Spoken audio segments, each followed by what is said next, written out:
চলো তোমাদের সাথে আজকে একটা শেয়ার করি রাগির লাড্ডু।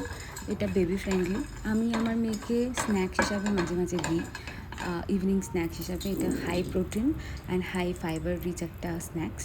তো আমি ফার্স্টেই 10 থেকে 12টা আলমন্ড আর 1-1.5 চামচ মতো পাম্পকিন সিড অ্যান্ড 1.5 চামচ সানফ্লাওয়ার সিড ভালো করে রোস্ট করে রেখেছিলাম। দেন 3 থেকে 4 চামচ ঘি দিয়ে, তোমরা যতটা লাড্ডু বানাতে চাইছো, যতগুলো কাউন্ট করে, তো সেরকম অনুযায়ী আমি রাগি নিয়েছি। আমি নিয়েছি এখানে 2 কাপ মতো।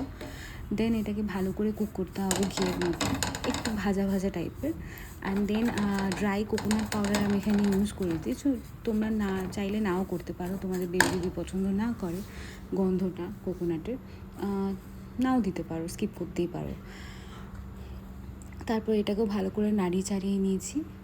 তারপর আমি ওই যে ড্রাই তোমার আলমন্ড অ্যান্ড ওই পাম্পকিন সিড আর সানফ্লাওয়ার সিডটাকে রোস্ট করে রেখেছিলাম, সেগুলো গ্রাইন্ড করে ওগুলো মিশিয়ে নিলাম ভালো করে মিশিয়ে নিয়ে। তো আমি এখানে লাড্ডুটাকে সুইট করার জন্য আমি এখানে ডেটস ইউজ করেছি।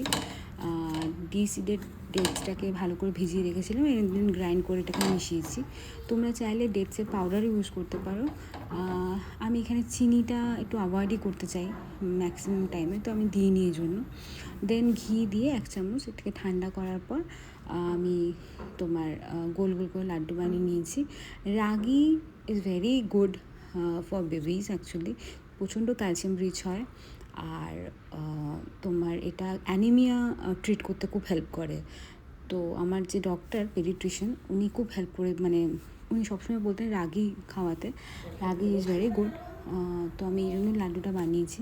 দেখো এখানে আমার মেয়ের তো খুব পছন্দ হয়েছে, ও পছন্দ করেও।